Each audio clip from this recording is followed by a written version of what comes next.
और तुमको पंडित जी ने भय डाल दिया,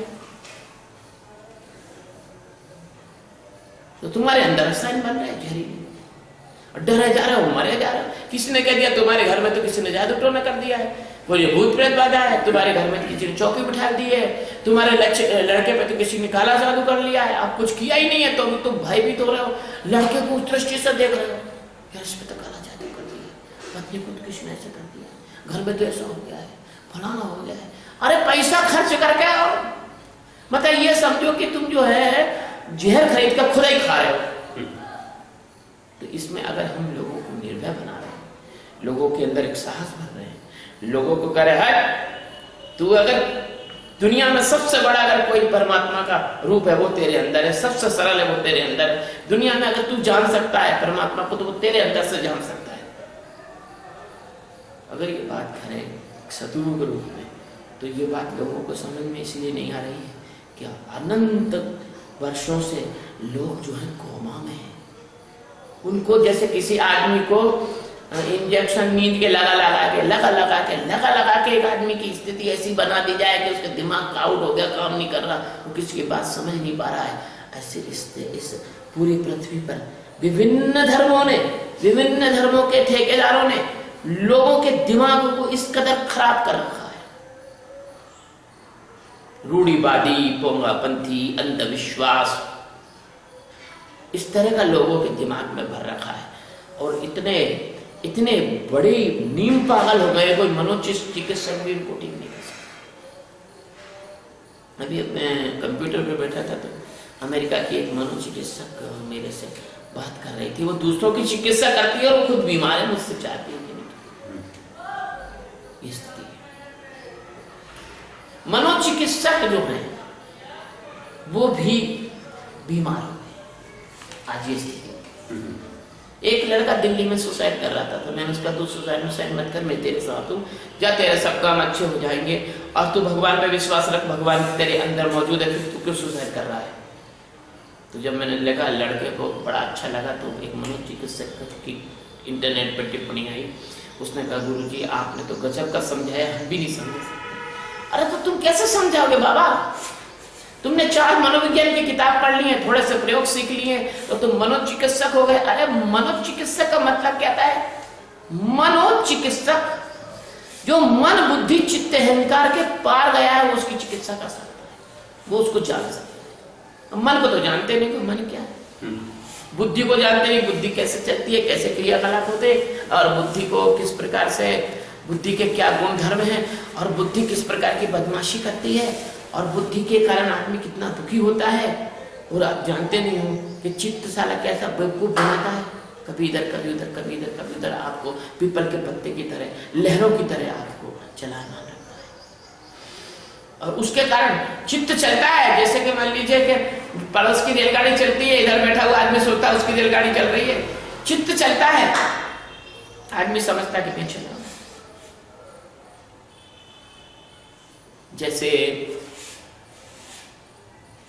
जैसे रेत में पानी का दिखना, जैसे आकाश में विभिन्न आकारों का दिखना, जैसे रात में सपनों का दिखना, जैसे पागल आदमी के दिमाग में भ्रम, ऐसे ही जो मन बुद्धि को नहीं जानते हैं। जैसे 3D पिक्चर में एक छोटी सी बात आई कि 2 देहाती लोग थे, 2-3 देहाती, वो 3D पिक्चर देखने को गए। अब 3D पिक्चर में पानी बरसा तो सब देहातियों ने अपने अपने छाते खोल लिए टाकीज के अंदर, तो पीछे वालों को छाते के कारण दिखा नहीं, तो उन्होंने कहा हटा उठाओ छाता ऐसा हटा, को हमारे छाते में बताओ पानी बरस रहा है, क्यों छाता क्यों नहीं लाए? अब बताइए वहां पानी बरस रहा था क्या? वहां पानी बरस रहा था क्या? ऐसा तुम्हारा संसार 3D पिक्चर है। फिर क्या हुआ कि घोड़ा कूदा 3D पिक्चर में, तो देहाती के पास डंडे थे, तो उन्होंने ऐसा डंडा घुमा के घोड़े को भगाया, तो सामने जो बैठे थे खोपड़ी में डंडा लग गया। तो उन्हें क्या कर रहे हो ये यहाँ क्या? बोले क्या कर रहे हैं? अरे घोड़ा कूदा, घोड़े को भगाया, तुम्हारे ऊपर कूद गया, हम तो बच गए। तो कहने का मतलब ये चुटकुला ही बताता है कि आदमी अपने ही भ्रम से परेशान है, आदमी किसी और से परेशान है। आदमी खुद अपने अंदर इतना कचरा कूड़ा इकट्ठा करके बैठा है कि वो अपने कचरे कूड़े के कारण मनोरोगी हो गया है। मनोरोगी, मन का रोगी हो गया है वो। और मन के रोग को मिटाने के लिए केवल और केवल तुमको सतगुरु की जरूरत है। जैसे मीरा ने कहा है कि मीरा की जब पीर मिटे जब बेत सवरिया हो, हेरी में तो प्रेम दीवानी मोर दर्द न जाने। तुम्हारी पीड़ा तो केवल सतगुरु मिटा सकता है। और सतगुरु की तुम बात सुनते नहीं, सबकी बात सुनते हो, सतगुरु की तुम बात सुनते नहीं। सतगुरु की बात नहीं सुनते, सबकी बात सुनते हो। अभी वो सांवरिया मंदिर में तुमने 35, 40, 50 जो भी हजार लगाए, चलो ठीक है, अच्छा काम किया, ठीक किया, लेकिन सतगुरु के लिए कभी भाव नहीं जागा कि सतगुरु को 35, 40 किसी काम में लगा। सतगुरु की नहीं सुनते। तुम जो है ऐसे 5 गायों की सेवा करते हो तो दूध नहीं देते। गुरु महाराज काम धेनु भाई, ये सारा भ्रम, ये सारा अंदर से एक भय भी रहता है मन में। अरे यार मैं ये काम कर दूं तो मेरे परिवार में अच्छा हो जाएगा, मुझे ये हो जाएगा। ये सारा भय, ये सारा भ्रम, ये सारी चीजें, ये तुम्हारी अनंत अनंत वर्षों से, अनंत काल से, अनंत जन्मों से, जन्म जन्मांतर से तुम्हारे अंदर घुसी हुई है। क्योंकि तुम जब जीवन जीते आ रहे हो, उस जीवन के जो तुम्हारे अनुभव है, उस जीवन की तुम्हारी पीड़ा है, उस जीवन का तुम्हारा दुख है, उस जीवन में तुमने जो क्लेश उठाया है, तो तुम्हारे अंदर एक छोटी छोटी आशा है, चलो उस जीवन में मुझे सुख नहीं मिला, अगले जीवन में मुझे सुख मिल जाए। इस पत्नी से मुझे प्रेम नहीं मिला, अगली पत्नी से मेरे को प्रेम मिल जाए। ये लड़का मेरी आज्ञा नहीं मानता, चलो अगला लड़का अगले जन्म में मुझे अच्छा लड़का मिल जाए। चलो ये मकान मेरी व्यवस्था का नहीं है, चलो अगले जन्म में कुछ अच्छा मकान मिल जाए। चलो ये शरीर मेरी व्यवस्था का नहीं है।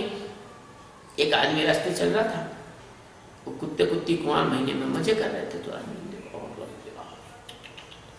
ये कितना अच्छा है साला, ना कोई FIR है, ना 376 है, ना कोई मुकदमा है, ना कोई छेड़ने का है।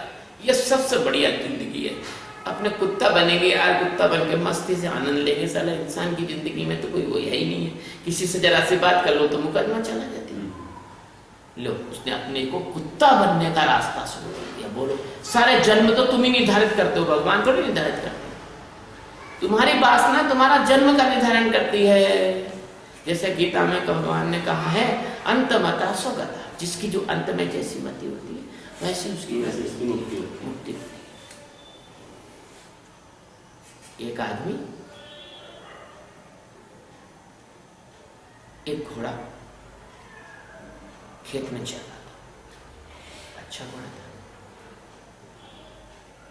वहां से एक आदमी निकला, वो व्यापारी था। लिखा यार ये घोड़ा मुझे मिल जाए तो मैं इसकी पीठ पर नमक, हल्दी, धनिया, मिर्ची, अचार, पापड़ रख के व्यापार बेचूंगा यार, व्यापार करूँ। ऐसा सोचते हुए वो आदमी निकल गया। पीछे दूसरा वो मांस का व्यापारी था, कसाई था। क्या घोड़ा आया साला, कम से कम नहीं तो 5-6 कुंटल मांस। वो ऐसा विचार करता हुआ निकल गया। फिर तीसरा आदमी आया, वो हड्डी का व्यापारी था, मरे हो जाए तो यार ये घोड़ा का पता लगा, ये कम मरेगा, इसकी हड्डी बेचेंगे तो बहुत पैसा। चौथा निकला, वो सैनिक था, जंग में काम आएगा, युद्ध में काम आएगा। यानी कि इसके बाद भगवान सतगुरु निकले घोड़े को। ये घोड़ा क्या दिव्य घोड़ा, इसकी आत्मा कितनी अच्छी होगी। ये भगवान, मैं प्रार्थना करता हूं इस घोड़े के जन्म के बाद इसको तू मनुष्य बनाना, मेरा शिष्य बनाना। ऐसे तुम्हारे संसार में ये पंडित, पुजारी, मुल्ला, मौलवी, जो लोग हैं, कोई हाड़ का व्यापारी है, कोई मांस का व्यापारी है, कोई व्यापार करने वाला है, लेकिन केवल एक भगवान सतगुरु है जो तुम्हारी आत्मा से तुमको प्रेम करते हैं और तुमको सुनते नहीं। और इसी कारण से जगत में इतना सारा दुख है, आपसे क्या बताऊं। तो आप सब अच्छी तरह जानते हो इस जगत ने ज्ञानियों को क्या दिया, ये भी जानते हो। ये जानते हो कि मीरा को इस जगत के लोगों ने वैश्य किया, माँ सीता को इस जगत के लोगों ने लांछित किया। आपको सब पता ही है, भगवान श्री कृष्ण को शिशुपाल ने 100 गाली दी। जो भगवान थे, जो अवतार थे, उनको गाली दी। राम को नहीं छोड़ा इस जगत में। मेरे शिष्य हैं स्वामी कैलाशानंद, झाबुआ के जंगलों में मेरे शिष्य हैं, सन्यासी। अब तो मिले हो कैलाशानंद? हाँ। तो आप वो उन्होंने इन द वेरी बिगनिंग बहुत समय पहले, 15 साल पहले मुझे बहुत प्यारी सी बात की। मैंने बातचीत चली तो बोले, गुरु महाराज ये शापित लोग हैं, श्रापित लोग, संसार के लोग श्रापित है। कैसे श्रापित है? कि जब राम आए तो इन्होंने राम को परेशान किया, जब कृष्ण आए तो कृष्ण को परेशान किया, जब मीरा आए तो मीरा को परेशान किया, जब मंसूर आए, शम्स आए, जब शंकराचार्य आए, जब भगवान बुद्ध आए, महावीर के कानों में कील ठोक दी इन्होंने। आप बड़े महावीर की बात कर रहे हो, हाँ महावीर स्वामी की जय। उस समय महावीर को कोई रोटी खिलाने वाला आदमी नहीं था।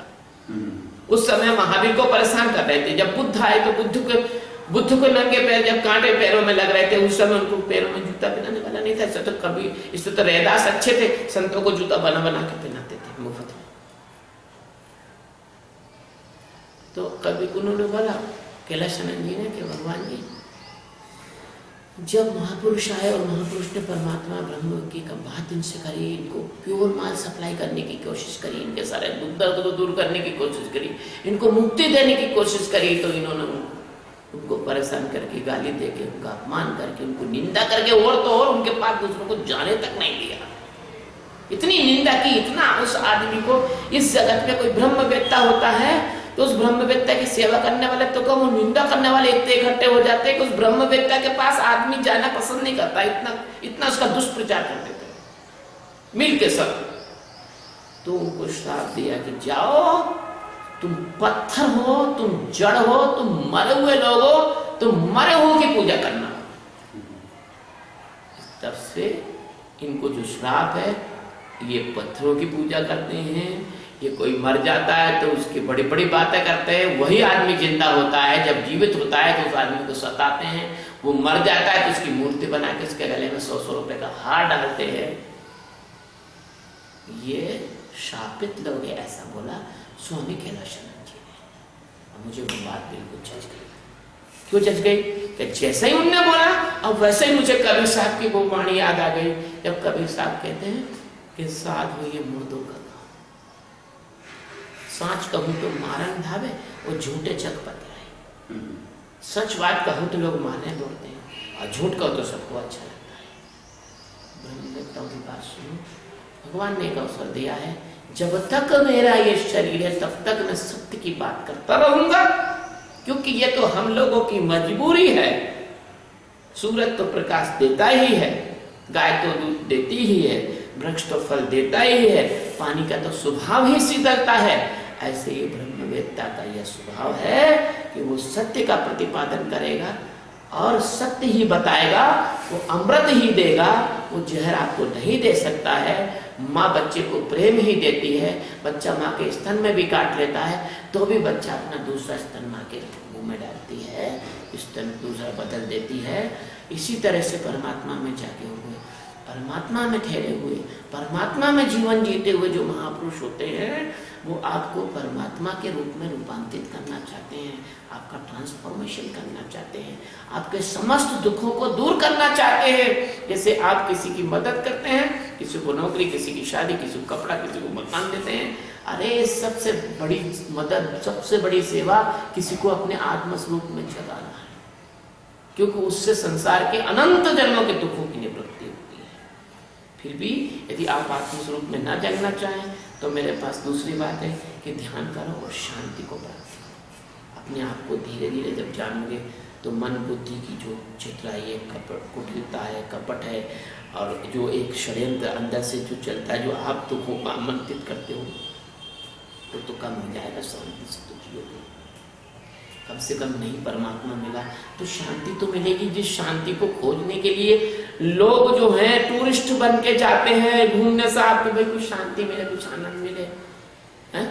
कोई मॉरिशस जाता है, कोई अमेरिका जाता है, तो कोई यूरोप के टूर पे जाता है, तो कोई कहीं जाता है, तो कोई तीर्थों में जाता है, तो कोई कुछ आश्रमों में जाता है। अरे वही शांति तुम रोज 1 घंटा ध्यान करके अपने घर में प्राप्त कर सकते हो और समस्त प्रकार के शारीरिक, मानसिक और आध्यात्मिक दुखों से मुक्त हो सकते हो।